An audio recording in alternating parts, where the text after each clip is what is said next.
This is going to be a unique trip. I'm at the trailhead for Pleasant Creek and Capitol Reef National Park.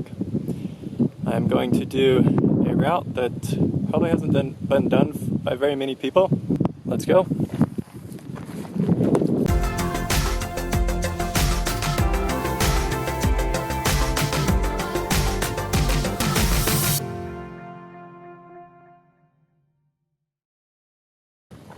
So this route is actually going to involve going down Pleasant Creek, and then I'm going to leave Pleasant Creek down at the other end and find my way up to a ridge, camp up there, a spot that I'm hoping to find all alone or completely vacant anyways.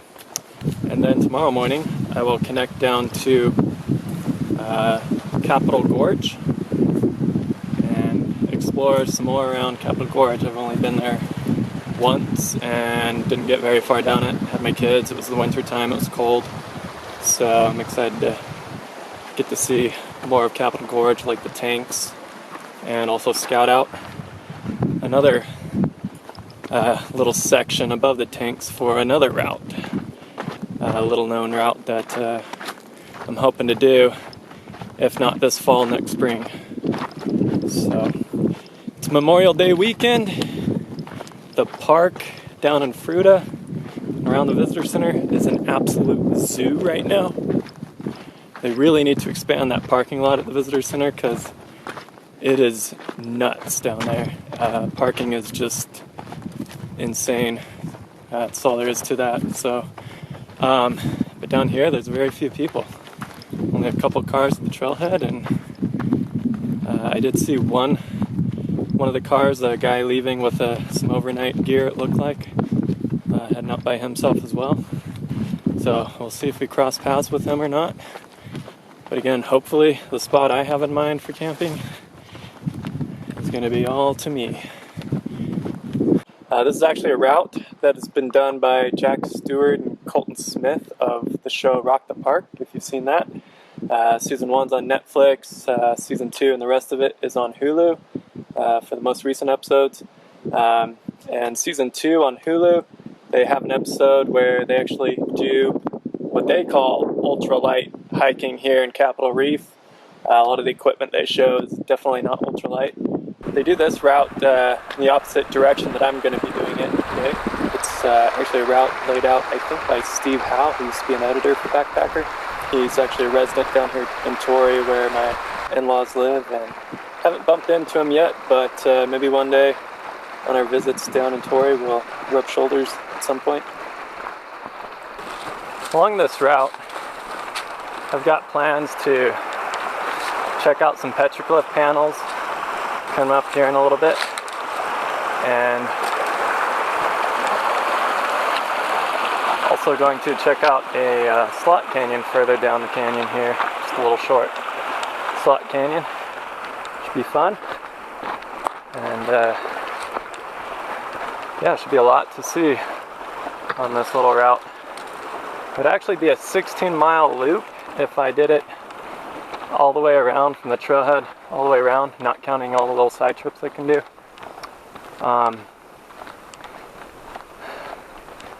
But what will make this trip a little bit more unique, besides the fact that this specific route isn't one that gets traveled very much, is that my wife, Jessica, will join up with me tomorrow. I'll actually have her pick me up down at the mouth of Capitol Gorge, at the trailhead there at the turnoff. And then we will come back down to the trailhead here for Pleasant Creek. It'll save me 2 miles of walking down the dirt road there.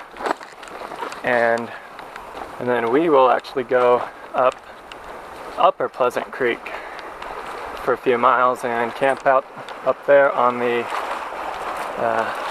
outside of the park boundary. Camp on some Forest Service land up there. And yeah, so looking forward to that as well. So here at the mouth of the canyon, UVU, the university I graduated from, Utah Valley University, they actually have a station up here. They call it the UVU Capitol Reef Field Station. And they do trips down here. A lot of it, sometimes it's photography based and art based on painting and art stuff. Sometimes it's based on astronomy, with Capitol Reef being at the top tier of the dark sky designation, being able to see the stars and Milky Way really well on the night skies down here. Definitely do just general outdoor, actually outdoor biology. I'm pretty sure they do some of that too. So different classes. Sometimes they open them up to the public. Sometimes they're for registered students only. But yeah, pretty cool to have that connection with UVU and connection to the park with through my wife Jessica. So here's one of the bigger petroglyph panels in the area. It's a Class 2 site.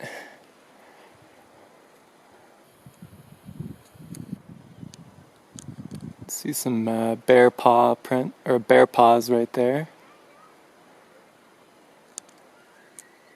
And then the squiggly line, horizontal there, is assumed to be a map of the canyon, or a map of that creek running through the canyon, or at least a representation of it. So most of these glyphs are from the Fremont Indians. But there's also some archaic, which is really old ones, and of course some pioneer inscriptions like that of the Hanks family. There's an archaic stick figure. That's probably the oldest one up here. I am still getting to learn more about different styles of glyphs and time periods. There's some more Fremont glyphs right there. Headdresses.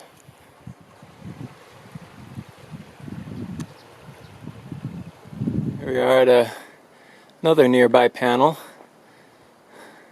Kind of hard to make out in the sunlight, but there's quite a few glyphs up here too.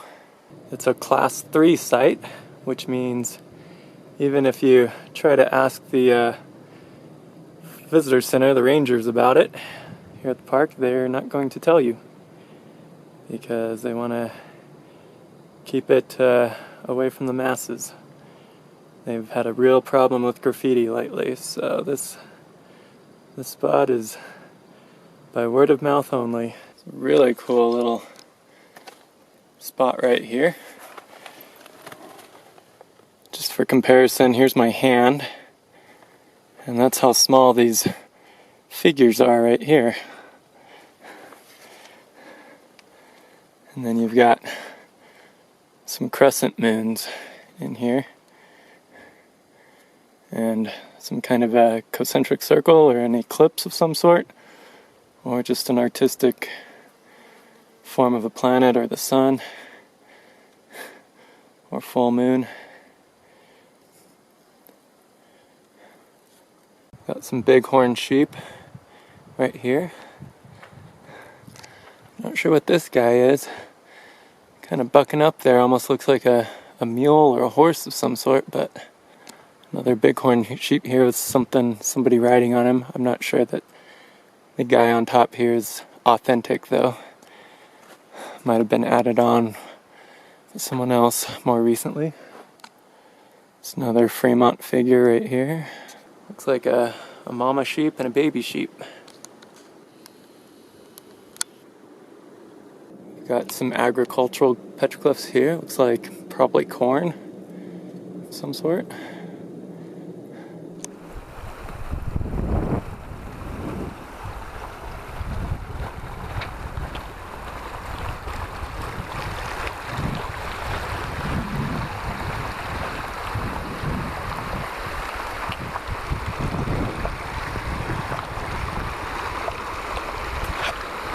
Here I am at another petroglyph panel further up the canyon, or down the canyon I should say. It's an interesting sheep there. It's like got a sun for the head. Interesting symbolism.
Here I am at the turnoff for the slot canyon I want to do. A little bit behind schedule, quite a bit actually, because I got started later than I wanted, which is nothing new.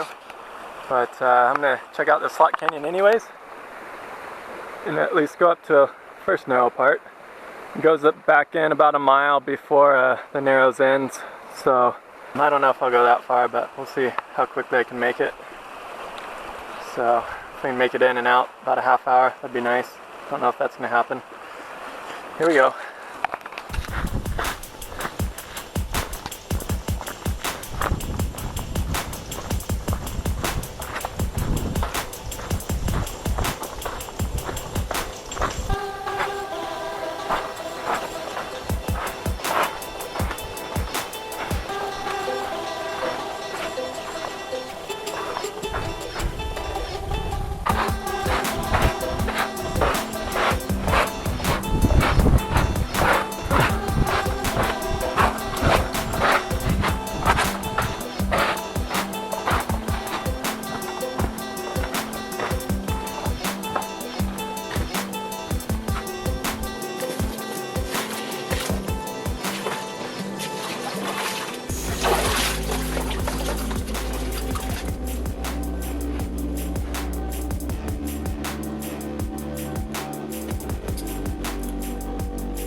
Yeah!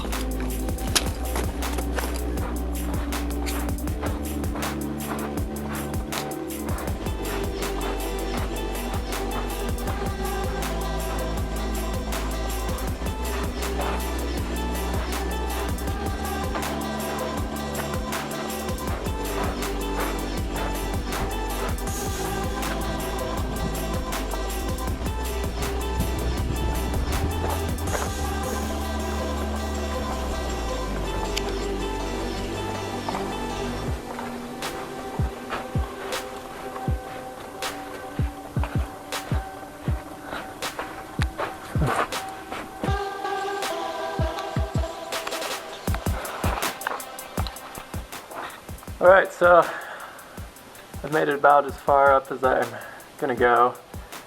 Could chimney on up this little chute here and climb up over the log jam up in there and go further, but I feel like I've seen enough. I got a lot more narrow stuff sooner than I thought it would be. I actually thought you know, all this narrow stuff I just came through wouldn't start till further back up, or further up there. So I've gone through a few stretches and now I'm gonna head back. So really cool. I like it.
Alright, well, I've reunited with my pack and now it's time to head downstream. Probably got another mile or two to get out of here, and then a mile or so up to the campsite that I want. So I'm totally guessing on all that, by the way.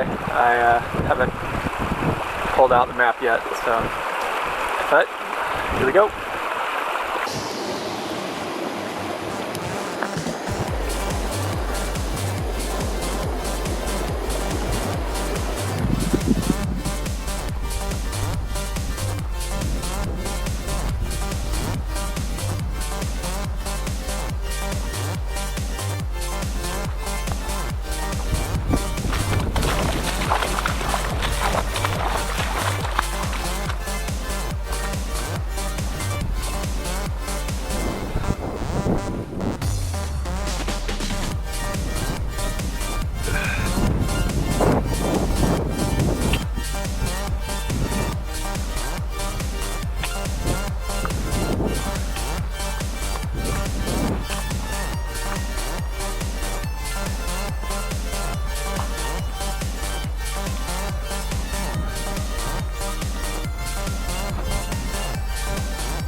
So here's an archaeological site.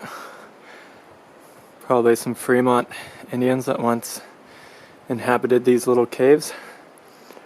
You can see the soot in the ceiling and walls of the little caves there from ancient campfires, or cooking fires, living fires. So this is cool. This is probably where they sharpened some flint or other tools. Some corn cobs. Here's a spot where they would have ground corn.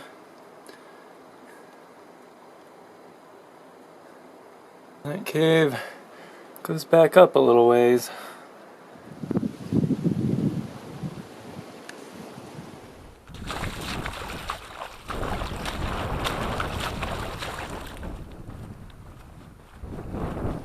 Well, I made it to the park boundary here. Hopefully this gate's easy to get through. I've got to exit the park for a little bit before I come back into it. So let's see how it goes here.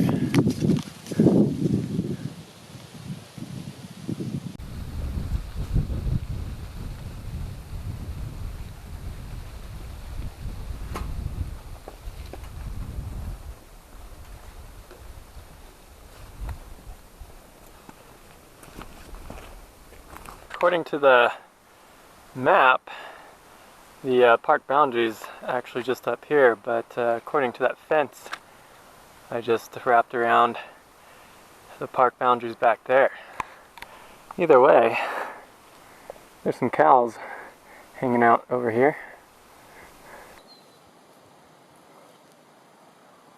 Alright, well, I'm about at the point where I'm going to cross the creek here. It's been diverted into an irrigation canal. And before I cross though, or while I'm crossing here, I'm going to top off on some water. It's not the ideal water source, especially with those cows upstream, but I'm going to have to trust it with my filter. So assumedly there's some potholes up around the camp, but I don't know if I want to chance it right now.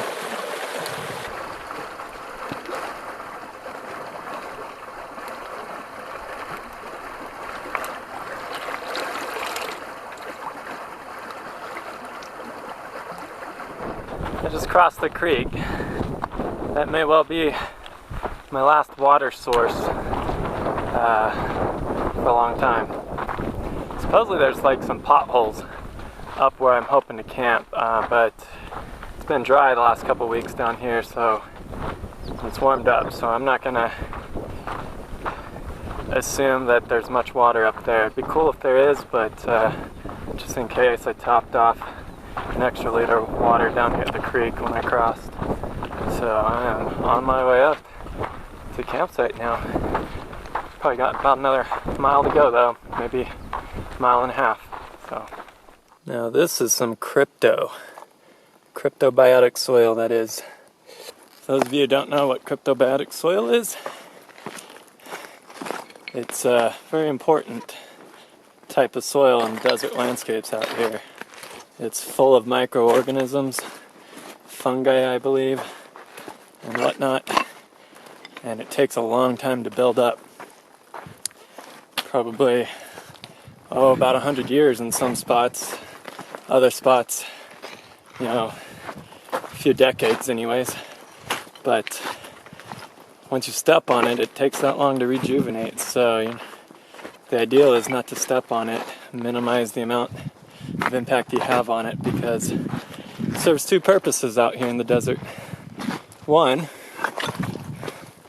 it prevents, or at least minimizes, erosion. And two, it provides a fertile place for new vegetation to grow. When seeds drop into that, that's prime habitat for for plant seeds to take root and grow.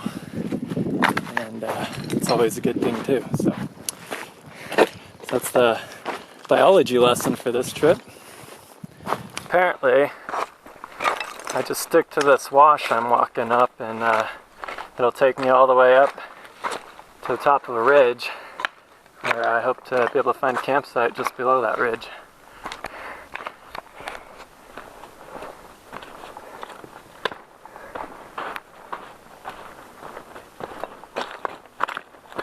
Of course, being on a high ridge,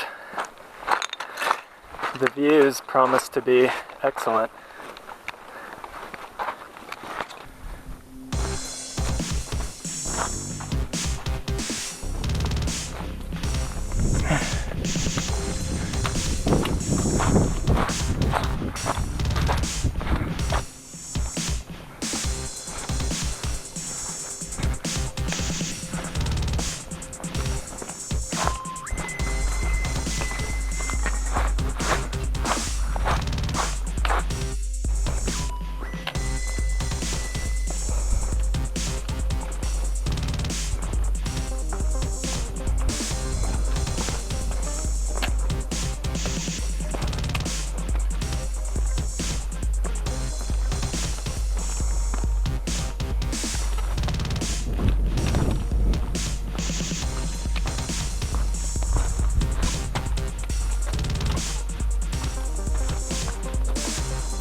Alright, that was a little easier of a limbo than the log jam up in the slot canyon.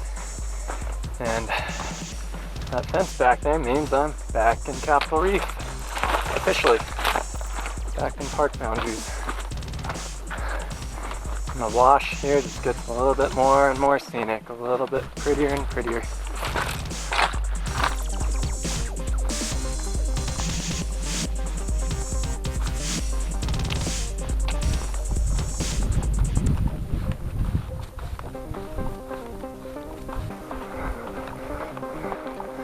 Oh, there's the first pothole, and it's dry.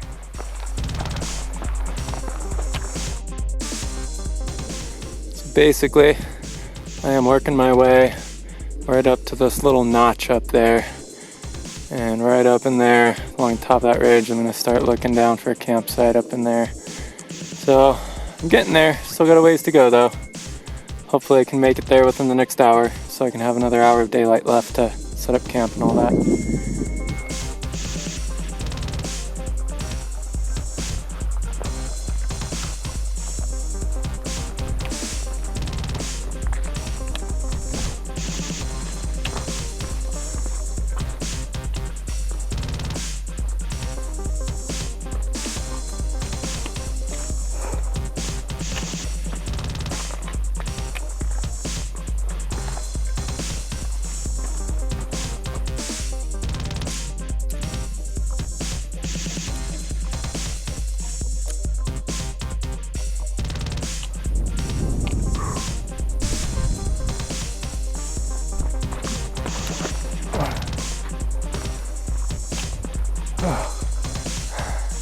Gotta stop for the view for a moment.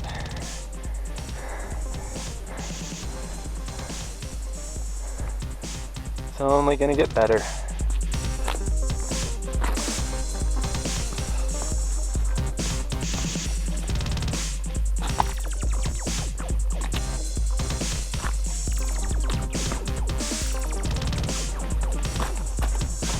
There's a nice little view on the way up.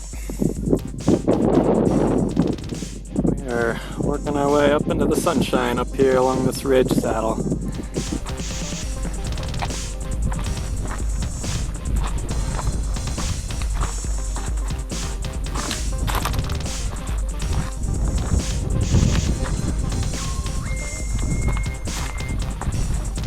Doesn't look like I'm gonna finish this out to where I was originally gonna camp.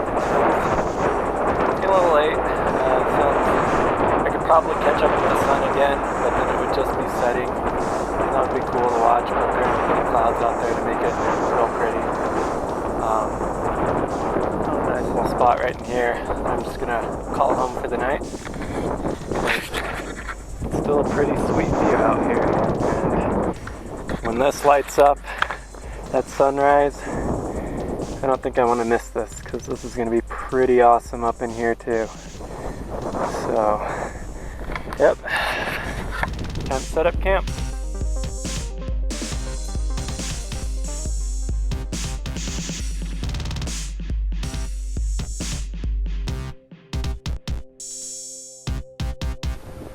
Alright, well here's a look at my campsite for the night. Got my tarp tent up. Who says you need a freestanding tent to set up on the slick rock? Made it work with some rocks. And it's pretty breezy up here, and hoping it holds out if it gets any windier. Pleasant Creek is actually right down this little gorge that shoots down here. Pretty cool. So I was trying to get up to this ridge up here and then like camp back behind these little buttes sticking up, but pretty happy with the site I've got because it's going to be really cool in the morning. And man, really cool view down here too. That's Nodum area and the old ranch down there. Alright, well I'm all settled in now. Got some water boiling for dinner.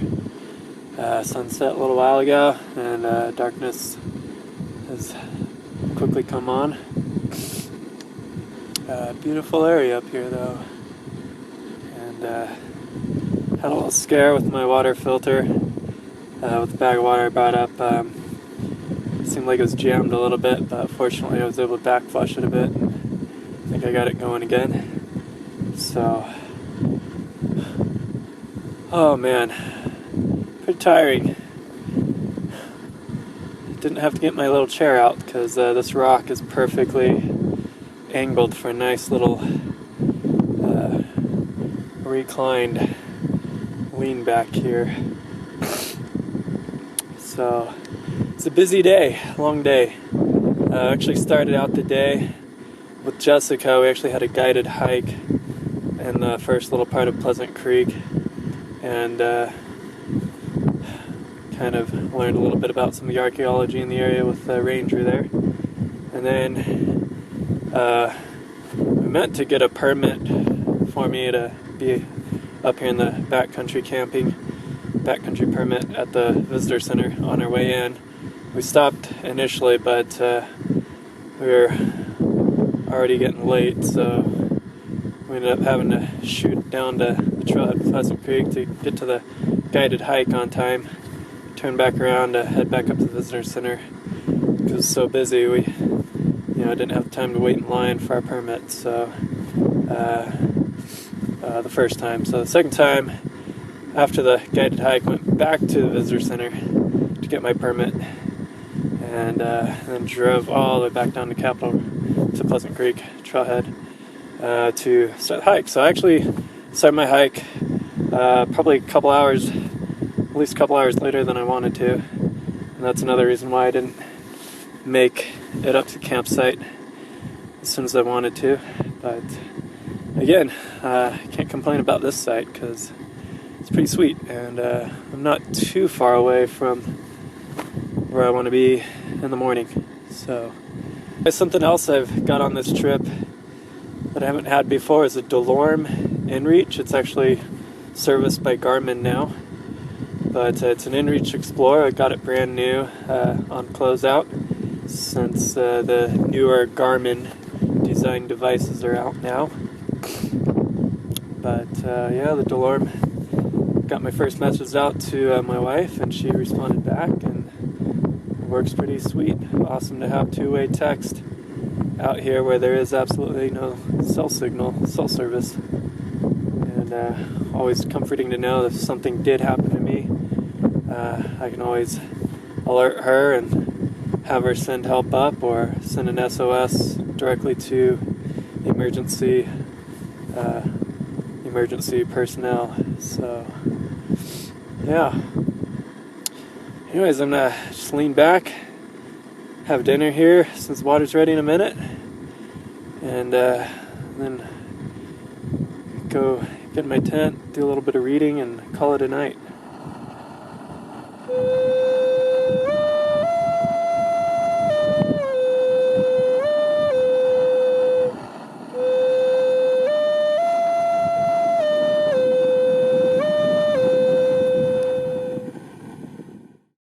So that concludes part one of my Memorial Day weekend trip in Capitol Reef National Park. Hope you all enjoyed it. If you haven't subscribed yet, please do so right here. Thanks for watching. Part 2 and part 3 will be coming in the next couple of days, so stay tuned.